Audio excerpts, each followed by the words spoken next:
this is the Lost But Found Safe and Sound program. This is actually an association of the National Park Rangers program that is available to anybody who wants to use it.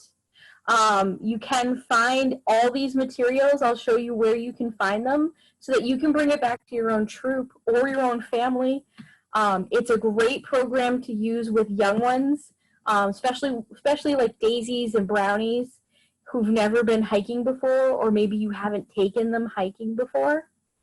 And I've used this when my Girl Scouts were daisies, and it's just a good tool to have. So just a little introduction. My name's Michelle Fontaine. I'm a lifetime Girl Scout. I was a 10-year Girl Scout, and then this is my 11th year as a leader and as a volunteer. I've volunteered in various roles. I've had 2 troops.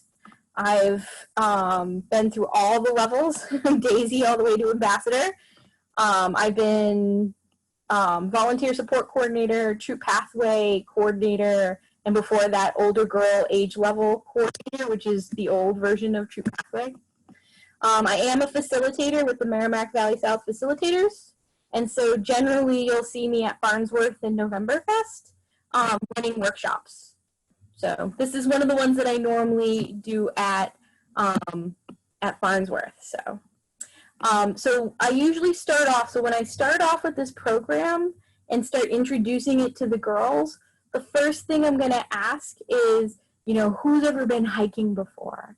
Does anybody know, what should we do when we go hiking to be safe?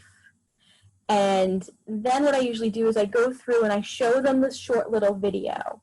And I'm going to hope that the technology gods are happy with me today, and we're going to watch this short little video because it's really cute, and it really shows the girls what they should do if they get lost in the woods.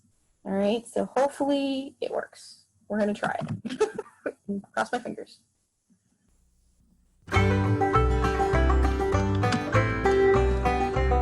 My name is Kelly, and when I was 7, I got lost in the woods.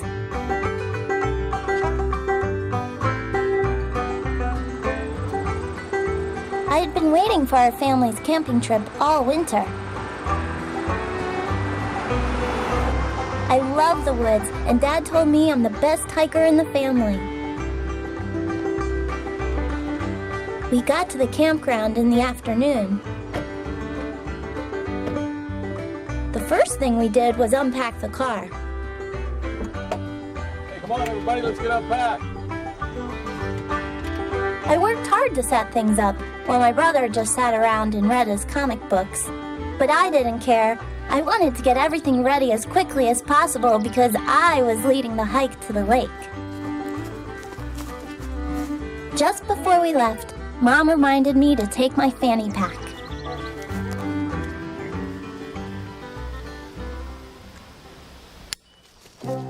Finally, we started walking. It was beautiful in the woods. I ran ahead and pretended I was a ranger leading a hike. Kelly, don't get too far ahead of us.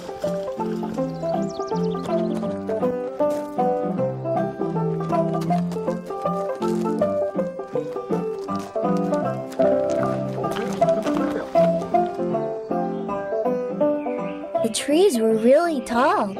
I loved to look up and see the sunlight coming through the leaves.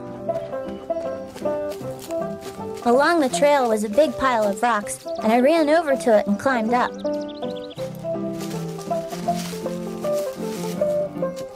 It felt like I was on top of a mountain. I heard a noise, and hoping it was a deer, I climbed another rock to get a better look. I loved to see animals, and I wondered how many lived in this forest. I looked for places where animals might live, and found a bird's nest. I saw a big tree that had fallen down.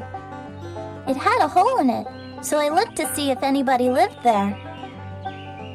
Nope, no one home.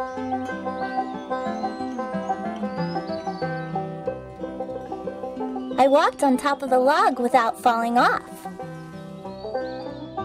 Then I stopped and looked around for my parents, but I couldn't see or hear anyone. I hadn't been paying attention to where I was going, and now I had no idea how to get back to the trail. I didn't know which way to walk, and I got scared. I listened really hard, but all I could hear was wind and birds.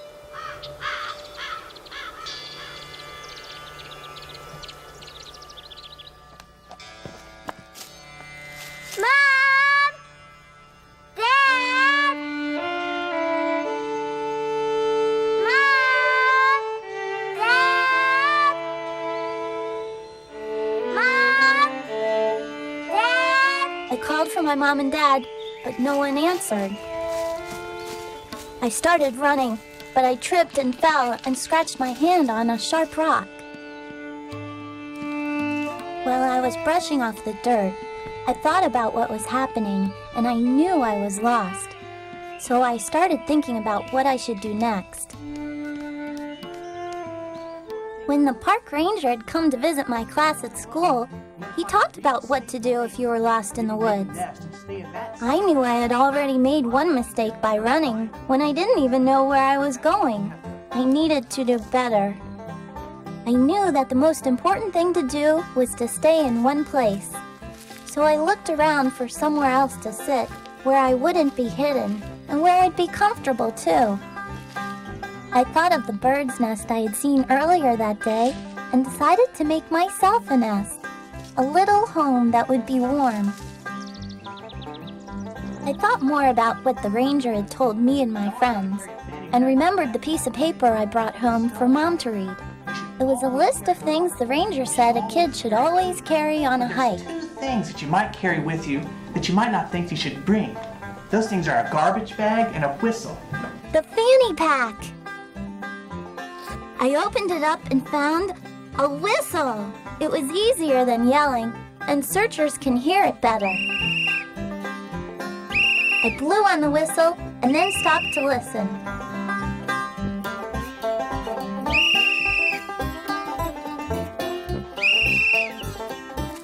I also hung my bandana on a tree limb, hoping someone would see it. The ranger said that bright colors would help people find me easier. By now, Mom and Dad had probably told someone I was lost, so even though I was scared, I knew that people were looking for me. Hey, right here! Our daughter's lost in the woods. The ranger said that when someone gets lost, lots of people are called to help search, and that they come quickly, even in bad weather or at night. She's 7 years old, about 4 feet tall, blonde hair. Request to have a team come up to do a hasty search. All right, little girl that we're looking for, her name is Kelly Dar. Kelly! The ranger said that helicopters and even search dogs would look for me too. That's why the ranger said to stay in one place and make sure searchers could see me. I knew my parents would be worried, but they wouldn't be mad at me for getting lost. They would be proud of me for remembering what the ranger had said to do. But right now, no one had found me yet, and it was getting dark. I heard thunder far away and got worried that it might start raining. One of the most important I remembered that the ranger said it was important to stay warm and dry. You can use a garbage bag to keep you warm and dry in case you get lost. And Willie, if you come up here, I'll show you how to use this garbage bag. What you want to do is poke a hole in the top of it like this, just big enough for your head. And then put the garbage bag right over you like this. This will help keep you warm and dry at night, in case you have to spend the night out in the woods. The plastic garbage bag! Mom had put one in my fanny pack. I opened the bag, and just like the ranger had taught us, I tore a small hole for my face and pulled the bag over my head. It was easy. In just a few minutes, I felt warmer, and I knew I could stay dry in case it rained.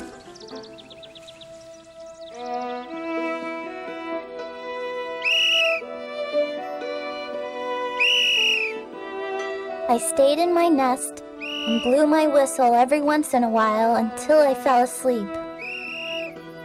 During the night, I woke up twice and listened for the searchers.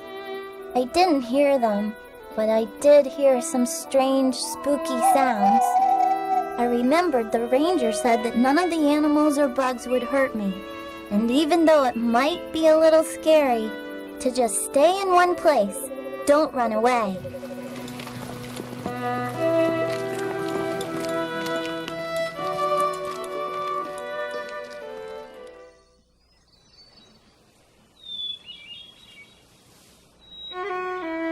The sun woke me up, and almost before I could remember why I was sleeping in a garbage bag in the middle of the woods, I heard something.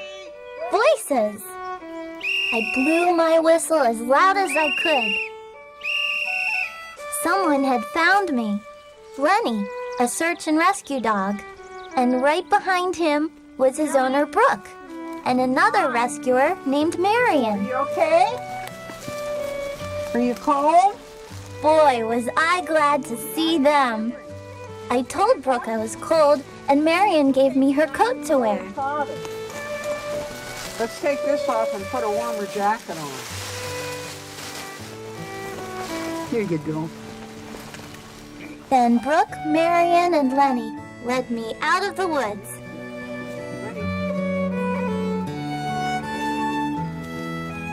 I held on tight to Marion's hand, but when we got to the campground, she let go, and I ran as fast as I could to hug my parents. I even hugged my brother. I'm glad you're back. That night, I remembered to thank my mom for packing my fanny pack with the whistle and garbage bag. Mom started crying and gave me the best and biggest hug in the whole wide world.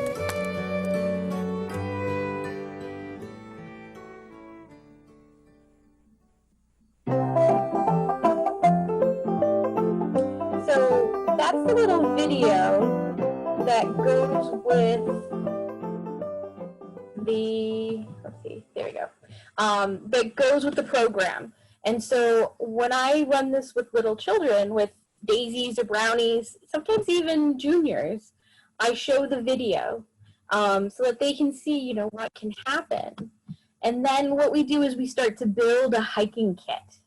And what can we have when we go hiking in our kit with us, just in case someone gets lost. And we go over, you know, what should we put in our kit? And our kit really should be put in either, you know, she had her little fanny pack from the video. You can put it in a backpack. When we take our girls hiking, even when they were little, everybody always had their own backpack. And they always had their own emergency kit, and we even made little first aid kits to put in our backpacks as well. It can be something as simple as just taking a Ziploc bag and putting the materials inside.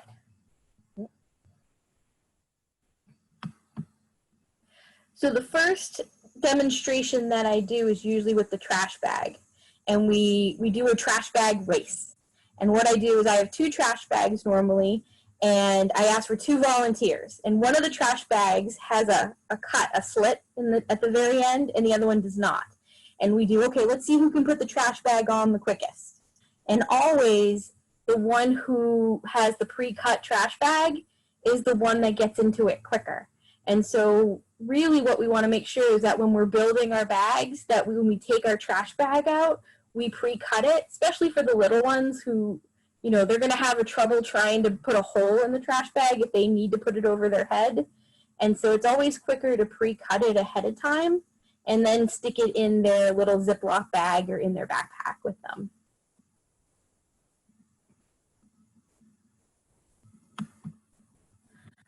Next is the footprint demonstration. Has anybody ever done the footprint before? No, it's really kind of neat, especially if you're taking a group of people, a group of girls into the woods. If someone gets lost, you want to be able to find them with their footprints sometimes. And so it's good to always have a mold of their shoes. And so basically what you do is you take a blanket or a towel, you fold it in half and you put it on the ground. you lay a piece of tinfoil that has the girl's name on it, and you have the girl just walk over the towel or the blanket, and it leaves an imprint like you can see here with the tinfoil. So that way, if Sally gets lost in the woods, you can pull Sally's footprint out and you can give it to the police. They can go look at the footprints, or the rangers, and they can look for those specific footprints. The important thing, though, also is to remember not to leave them at your campsite. You know, unless you're leaving for your hike from your campsite. If you're driving anywhere to go,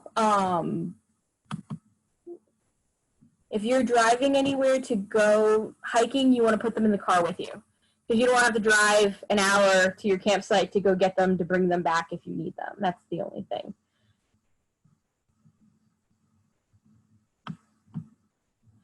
Whistles. So this is the part that gets fun with kids. I want that color. And then they all start blowing on them. So we usually we wait till the end to hand out the whistles. These are the exact whistles I always get, and I give them out in my demonstration at Farnsworth. I like them. They're less than $6 for a dozen of them, which could be a whole troop. You know, 2 of them would be great. And they have the little bungee cord on them, so that way they fit around little wrists. I get nervous with, especially the daisies, putting things over their necks. You know, you don't want to, sometimes that can be dangerous, and so I like the ones that go on the wrists for them.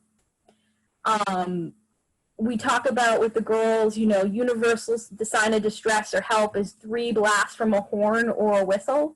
If they get lost in the woods, they should blow on their whistle 3 times and then wait and listen. And then keep doing it 3 times and wait and listen. And then you get everybody trying out their whistle at this point in the presentation. I get mine at Oriental Trading. You can find them on Amazon. They're about twice as much on Amazon. I was looking up prices the other day just to see which one would be cheaper, and I found that Oriental Trading is cheaper. And again, they fit easily in a Ziploc bag, put them in their backpack, put them in a fanny pack. And the great thing about a whistle, again, is that if you keep yelling for help so many times, you your voice hurts, start getting hoarse. If you have a whistle, then it saves your voice, and it's also louder than what usually you can yell for. Some other things that I suggest putting into this emergency packet is some flagging. So you saw that Kelly, she had an orange bandana. We gave all of our Girl Scouts in our troop an orange bandana, but this is also really great. You can pick up 300 feet at Walmart for $2, a little over $2. And I usually do a couple of arm lengths and put it in. And then that way, if they get lost, you can tie it to different things and it makes you more visible. We always make sure also that our girls have snacks. So if they get lost, they have something, you know, there's something in there that's as a snack. And everybody always has a water bottle. Always, always, always. No matter how far we're going. Everybody brings their own water bottle. So that way, we're good to go with that too.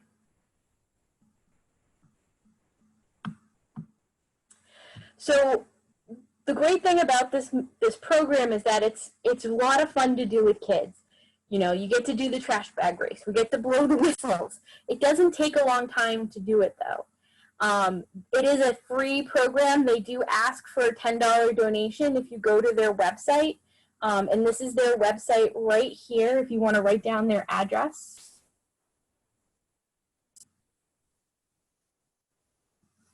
You can also just Google Lost But Found, Safe and Sound National Park Service, and it'll pop right up too. I have it up here somewhere. Can you see that screen with the Lost? So this is their website right here. It's very easy.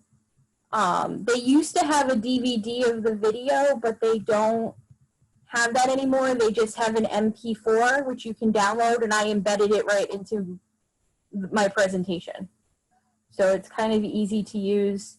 The presentation that I'm giving you right now, I basically took from the presentation tips and put them into more of a PowerPoint way so I can present it to you. There's a parent pamphlet that you can send home to all the parents so that they know what you're going over with the girl. And also so that they know if they take their child hiking, what they've learned. I don't recommend the PowerPoint presentation. It's basically the video, but in PowerPoint form and no sound, so it's not very helpful. And then they give you a script. So just in case if you have a girl who is hearing impaired, there is a script if you want to go do it that way too. And then they give you a guide to outdoor safety and health as well. Are there any questions? I'm gonna stop sharing so I can see the chat.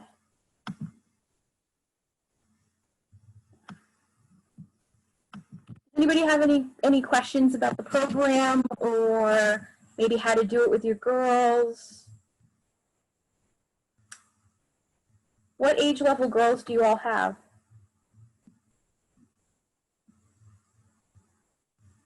I have juniors. Okay, it could work for juniors, definitely, especially if they've never been hiking before. I think it's a good thing for them to see. Well, Melissa has older girls like me. Yeah. It's a good thing. You know, it's also something that you could show the older girls and have them maybe do a workshop with younger girls in your community. That would be a great, maybe, you know, it would be a great outdoor, maybe take action project or something for them to try and educate the community, the younger girls in their community about hiking safety. That would be an excellent project. Yeah, or even hours towards the community service to Girl Scouting bar. Oh yeah. For older girls.